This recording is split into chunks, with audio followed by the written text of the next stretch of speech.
Okay. Um, just want to make sure my microphone is working. Um, I don't like surprises. The Lord doesn't work in the dark, and I don't either.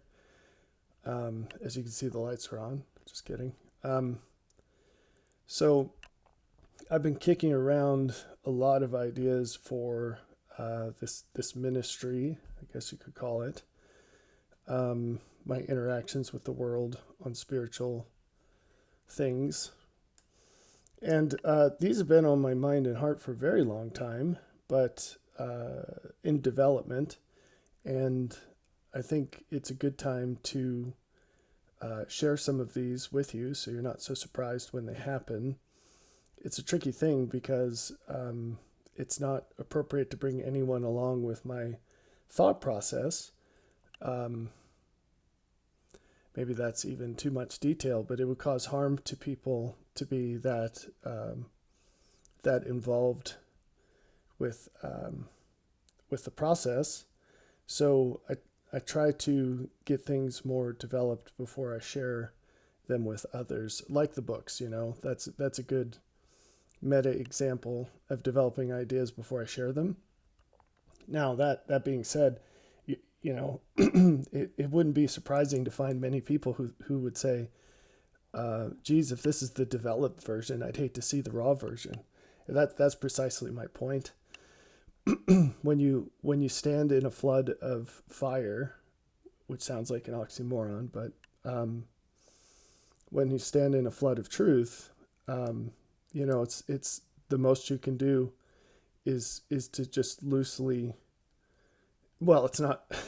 See, it's even hard to talk about this, but to do what you can to organize things as they go so that they're a little easier to see, understand, value, and live for those downstream.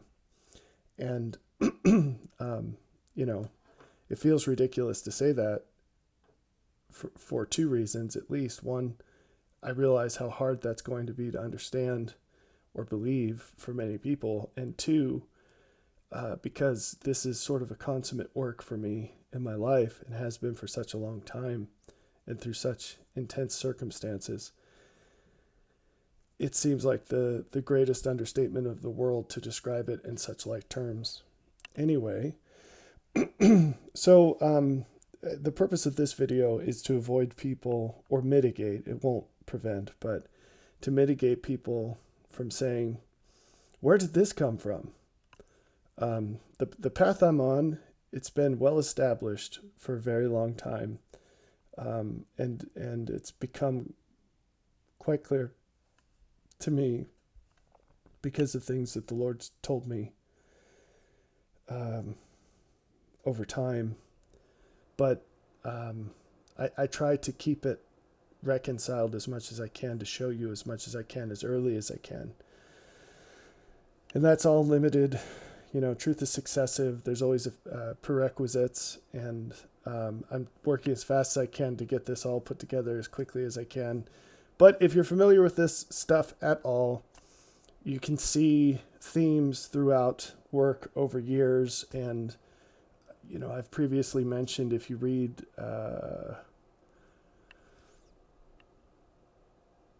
it's so funny how frequently I just blank on the titles of my own books and I just think of them like Weezer albums by the color. The orange book is called uh, Commanded in All Things.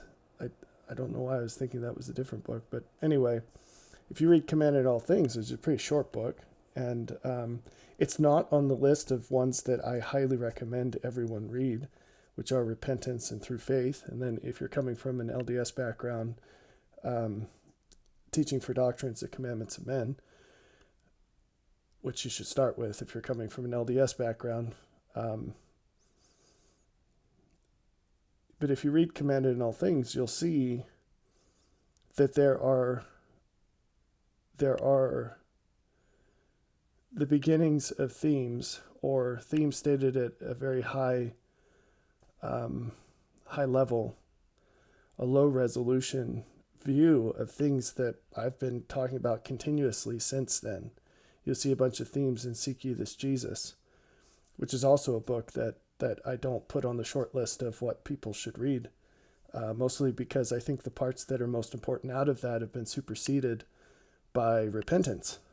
And I know some people would disagree with that, but I don't see a significant difference in outcome between people who read one and the other, and the outcomes that I see, I think, are more likely and easier obtained through reading and applying repentance.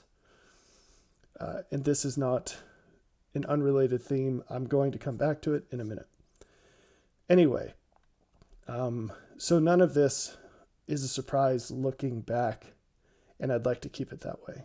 So I don't have secret groups. I don't have like meetings I have with select few people.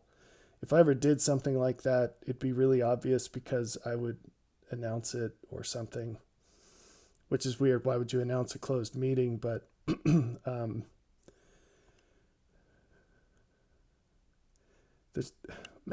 are things I'd like to say about that, but this is probably not the time. Suffice it to say that walking in the Lord's way, you use all the information you have, but it's very rarely the case that he's going to show you all things all at once. So that's an understatement. So you have to do things in a way where you provide doors and let people walk through. Very carefully setting up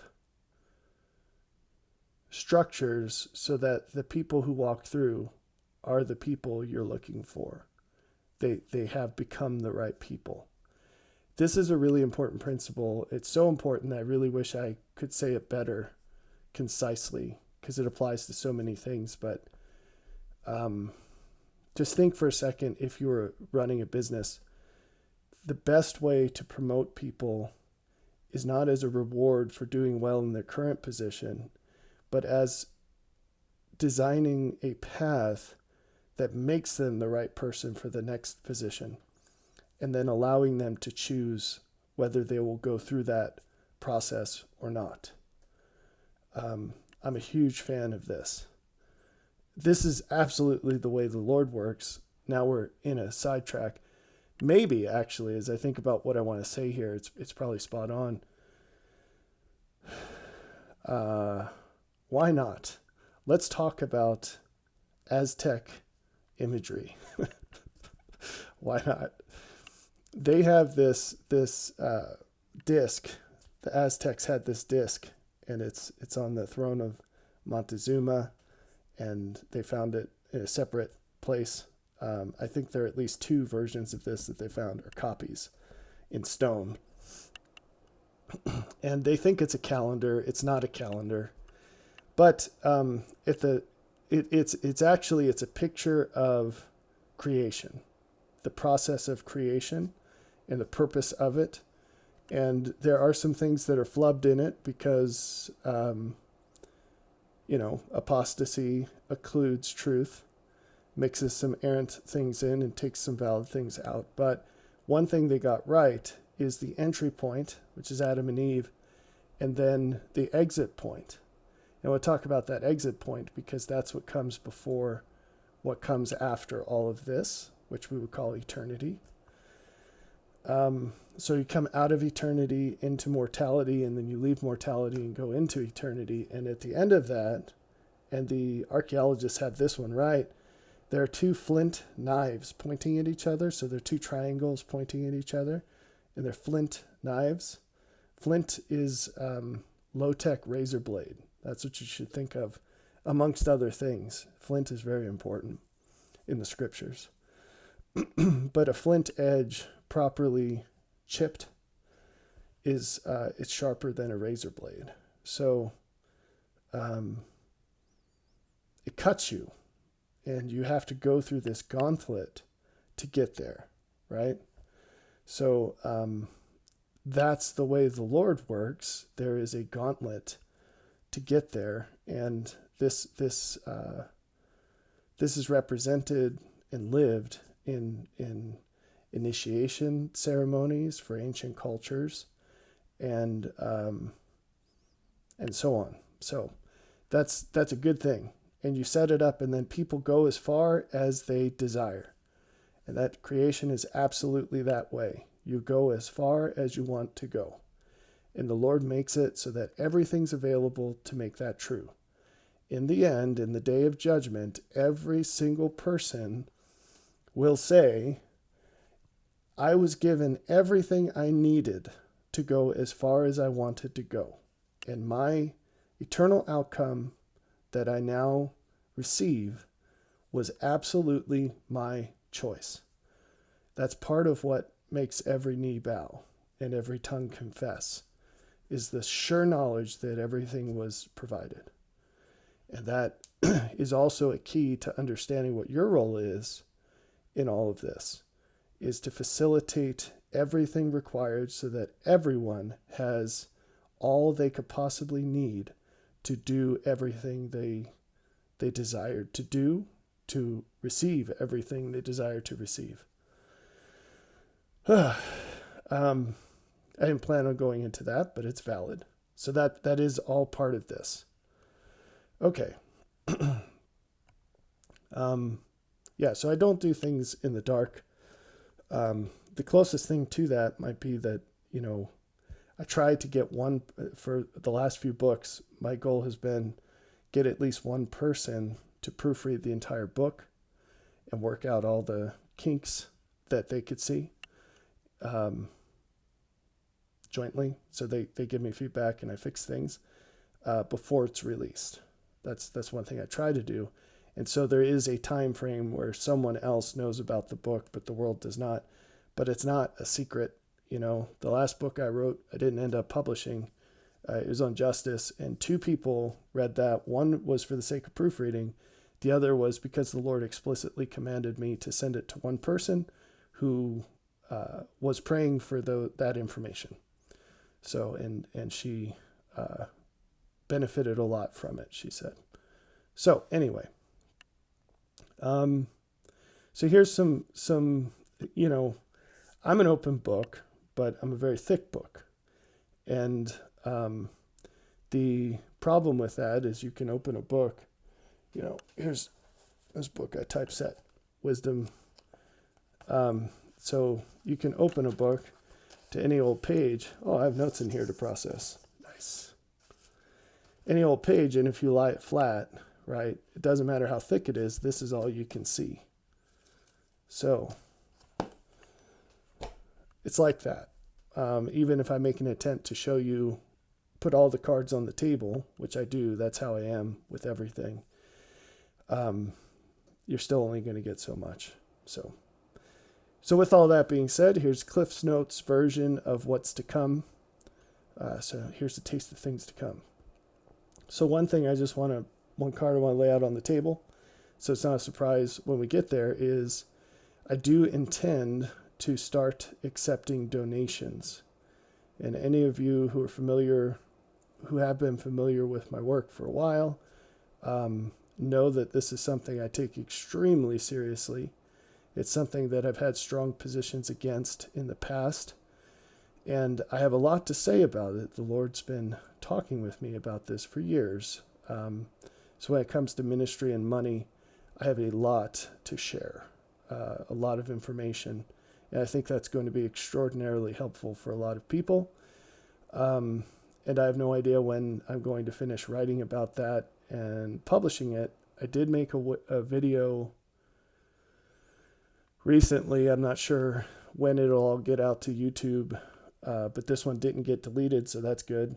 Sometimes I'll make videos and I think, I didn't say that well enough, or it's just not the time, and I'll delete it before publishing it. But this one will get there, and it's called something like Charity That Changes Things or something. Anyway, the word charity's in the title. So that's the first of many, many, many collections of thoughts on this. I think it's the first. So it's what I'm going to lay out is a very different position than what you've heard. And there will be a whole lot of scriptures backing that, and it's going to clarify a lot of mysteries in the scriptures for folks who haven't figured it out yet. The first wave of that is just going to be those who are so inclined to give, and then later steps of that, there's going to be a lot more information about details about the big picture and where this fits in, and all the little subtleties of how this is meant to work from the Lord's perspective. So with the help of a generous friend, I'm in the process of setting up a legal nonprofit for this purpose, so that it can help make it easier for people in getting a tax deduction. It make it easier, for more people to participate in that. And it's timely because there are forks in the road in my life in the near future where the time I have for what I do with this ministry is going to change significantly, depending in part on the participation of others. So I think for the last 10 years, I've spent considerable time, and obviously, well, maybe it's not obvious, but considerable time communing with the Lord by basically sleeping less. That's basically the long and short, but I've sacrificed things normal people do for hours each day consistently over more than a decade now. And in recent years, let's see. So all this was in addition to full-time work. And then in the last, I guess from around 2015 until about 2 years ago, I had 2 full-time jobs in addition to the ministry stuff, in addition to family and a little farm we have. And then 2 years ago, I lost my job because of this ministry. A very lucrative career that I busted my butt for, and was just getting to the point where I was going to have a lot more time as a result of all that hard work for the ministry. And so that was taken away from me. I'd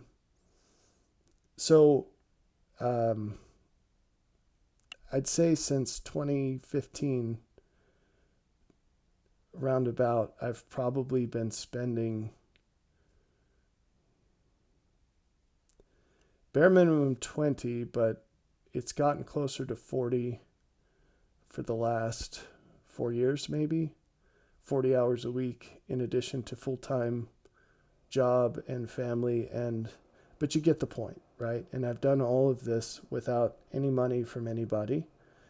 And I think that going forward, there are changes that are happening that are outside of my hands, where the choice is I don't want to oversimplify this, but essentially the choice is going to be put into your hands as to whether you value all of this enough for me to spend my time doing it, or whether I have to spend more time than I have in the past securing my family's well-being financially. So that's that. I'll say a lot more about that, but that's enough for now, so you're not surprised when it happens. And like I said, it's been years and years of processing that and getting more information from God, because it's such a serious thing that I am naturally very opposed to. So of my own accord, very opposed to, and have done much more than anyone I know to avoid doing. Okay, and in terms of sacrificing, working, investing, so that that time could be provided without, just from my own efforts, not from anyone else. Just to be clear, I don't have any plans for that to go the route that others have taken, as far as I don't have any plans to ever change the way that the books are priced, which is print cost. That price is that all that money goes to Amazon for printing and shipping and whatever. I don't make money on that. There's no profit there. There's no money that comes to me. Um, and then I don't plan on charging anything for any of the content I provide online. So I don't see any changes with that. In the event I do in-person meetings, I don't plan on charging money for that. And this is all tentative just because I don't have all the details of everything that could ever happen in the future. The Lord said, make your oaths yes and no. Um, we don't know 100% how things might change in the future, but um, I don't have any plans for this. I would like it to just be a voluntary thing that people do if they feel so inclined, and that's the plan. As far as in-person meetings, just to clarify what I mean on that, so that you're not expecting something that is much more than what I mean. I'm thinking maybe I might do a series of talks to coincide with the release of the books, and I do believe that those are going to come out in chunks, if not in one chunk. I think I have more on that I'll get to in a minute. So the game plan, what you can expect to see from me in the near future, there are going to be books. I'll get into what the topics of those are going to be, but at a high level. But books, I've been kicking around ideas for launching a website, and I could give more details on that. And I think that maybe sometime in the future, it won't be anytime soon as far as I know, because I have to focus on these books until they're done. But I will probably be launching a weekly meeting on Sundays, and that will be, as far as I know, mostly focused on content, so information, not any kind of, I don't know. I'm just trying to inform expectations here. It's just going to be basically sermons or reading. We might read the scriptures together, something like that. So that'll be virtual, and I think it's going to wait until I get some more books released, but that's kind of it. So nothing too crazy there. As far as the books go, to summarize these topics, it's still very much fluid, moving around content between skeletons of books. The theme is demonstrating Christ. That's the theme. That's all the books fit into that in ways that will be obvious once it's laid out, but are going to seem very new and unusual to some as you see them for the first time. So it's going to lay out the Lord's theology in an organization that you haven't thought of, but the second you see it, if it's done right, it's going to seem extremely common sense. You're going to be wondering how you didn't think of it yourself. It's kind of like a unified field theory, if you know what that is, for God's creation, and how everything works in his plan, and how the path to him is really, really obvious. And so the objective with this is to provide the content of that path in greater clarity than you've ever seen it, with stronger reasons to not just believe, but do it than you've ever had. So that's the goal. I think that those are probably going to come out all at once, but there might be tranches, maybe 3 of books. And what that's going to do, that amount of content, I don't just mean the page count, but the volume and what it suggests as far as changes in life, which again are going to be at the daily, momentary level. It's not going to be like, okay, and now everybody should sell everything they have and move to Morocco. It's not going to be stuff like that. It's going to start at every moment of your life, just your daily normal life. And at a motive level, not necessarily changing what you do, but why you do it. That's the beginning. Actually, it starts inside, not even outside of you. The books are going to start inside, suggesting changes to how you think and feel first, what you desire. So, and that right there, that's a great example of how these are things that you probably wouldn't expect and you haven't previously heard, unless you've heard them from me, because it starts inside. Anyway, it's releasing these things in tranches. It's going to create massive distinctions between people, because there are people who are going to fixate on processing this information as fast as they can, and what they're going to get out of that is going to differentiate them significantly from those who do not. And it's going to very quickly create differences between people, or accentuate those differences, or expose those differences. And that's why it's really important to get your life together in the ways that you already understand, because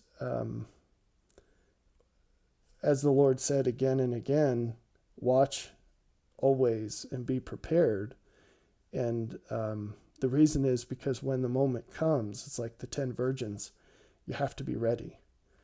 And if you're not in a place in your life where you're organized and you have your value structure set up and your life is organized such that you can dedicate a significant chunk of time to this, and you've developed your information processing abilities to the point where you can do this effectively, not in 10 years, you're going to be suffering unnecessarily because of your slowness and your lack of preparation for this moment. So some of you will balk at that. You'll say, "Wow, you're really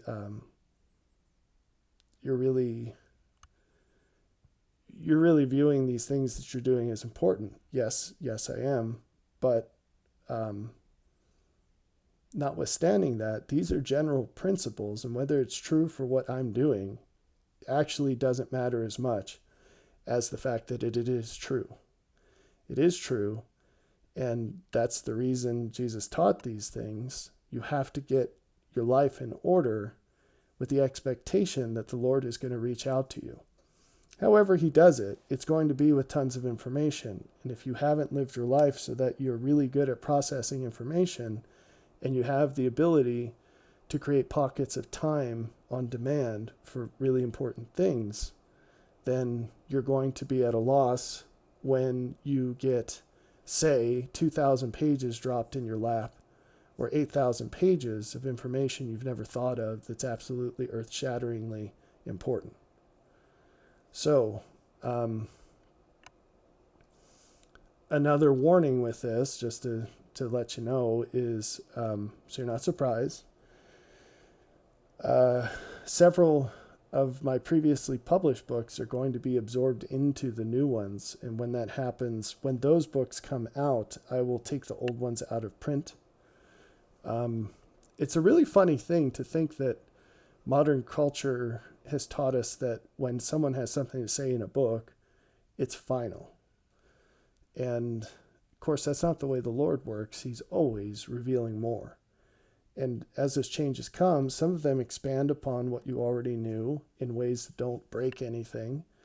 But sometimes there are better ways of seeing things, and sometimes those better ways include replacing things that came before.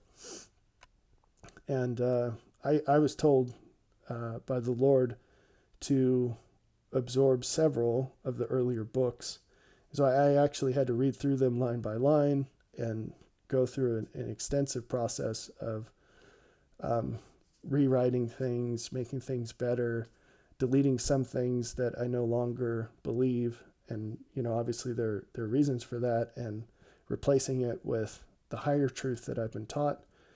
And so as soon as the new ones come out, the old ones won't have a reason to exist anymore. Until then, people can mine out all the truth they want out of those to the limits that exist in them. But don't be surprised when that happens, and it's not the case that they're just getting thrown away. Like I said, I've gone line by line through them, and I've done this for 2 books so far, and I'm pretty sure there's going to be a third in there, maybe a fourth.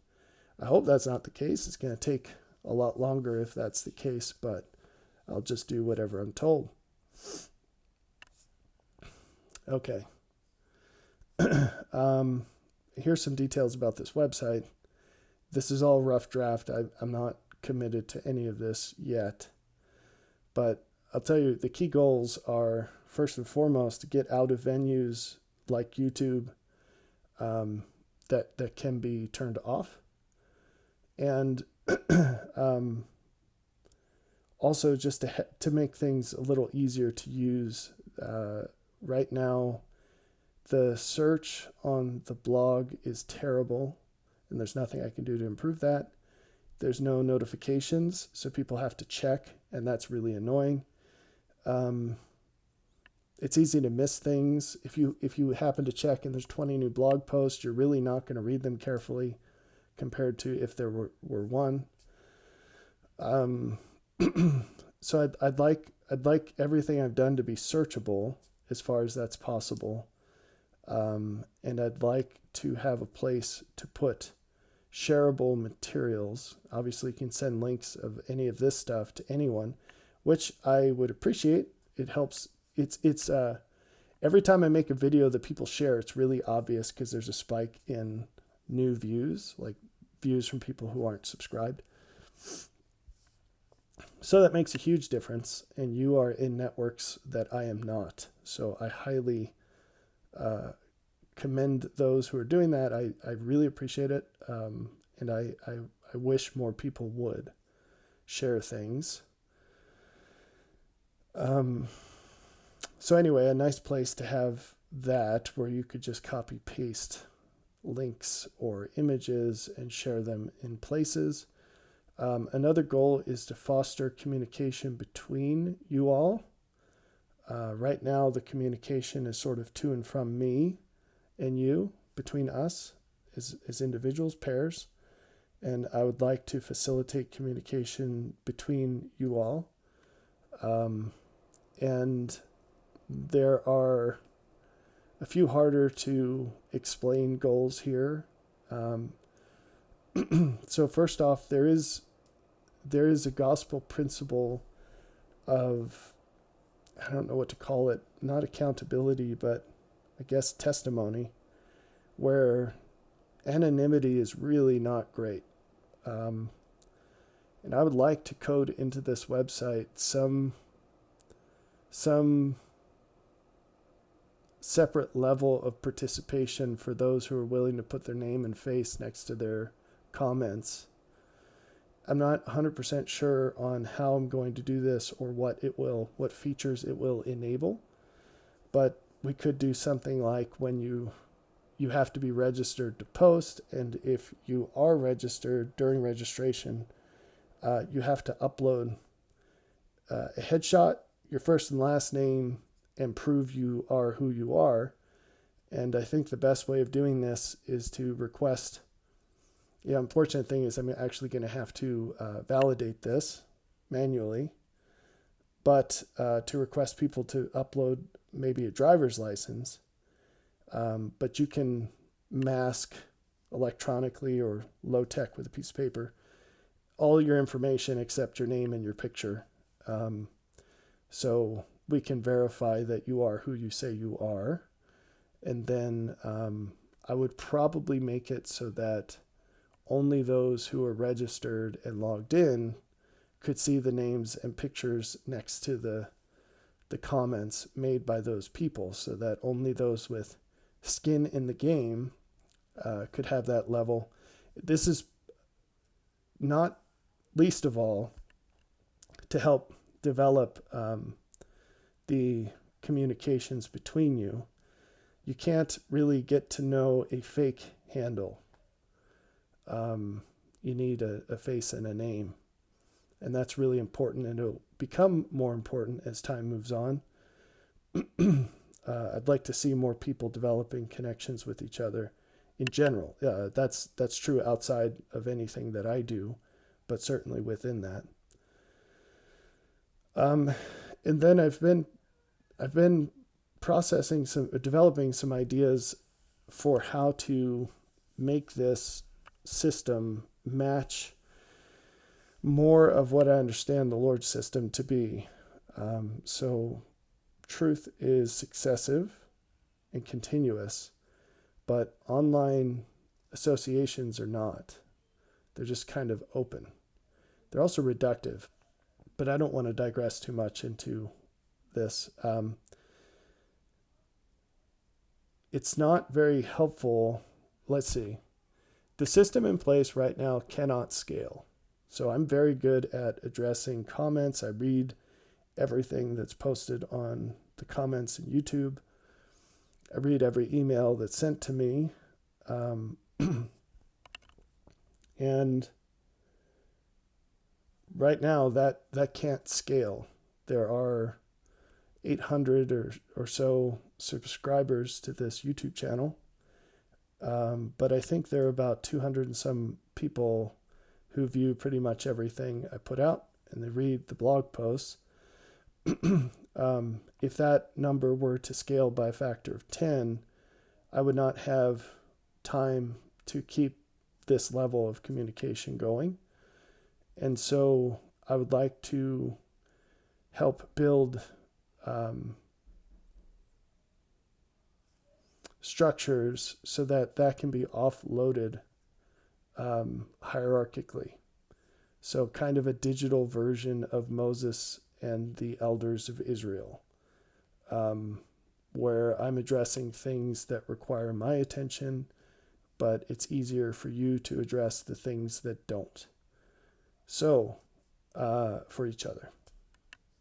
So, part of that is the search features, because right now, if I reply to a comment and it's a really big deal, it's still just buried somewhere and no one will ever find it. But if it's searchable, people can find it. The other part of that is typically the quality of the question corresponds to the amount of material that the person has studied.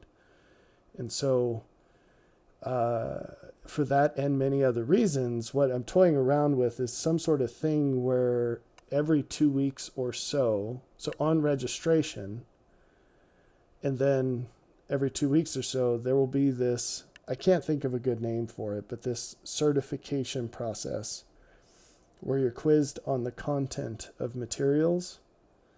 And the purpose of the quiz is a very light assessment of how much you're familiar with.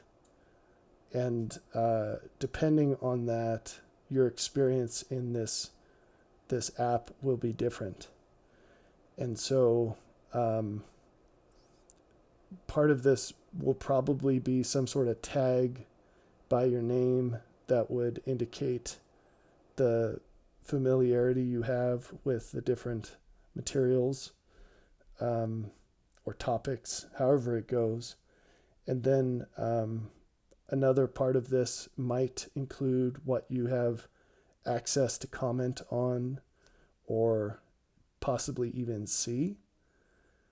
And so when you register, this would be longer. And then every 2 weeks, you would just get sort of a random single or 1 to 3 questions real quick to just sort of multiple choice things to reassess how familiar you are with things. And then if you fail that assessment, you'd be recommended towards the material that contains the answer, whether that's a YouTube video or a book or something, and probably a book chapter. And then there'd be a time period you'd have to wait, probably 2 weeks, before retesting for that. And so that probably all seems pretty excessive, but I think something like that is actually going to be quite necessary as time moves on. And I'm not 100% sure on how that works. So if you have ideas, feel free to email me at upwardthought@gmail.com with your ideas about that, and I'll think some more about it. So that concludes my list of things that I figured I'd give you a heads up on. Let me know if you have anything to say about it, all of that, and I will see you around.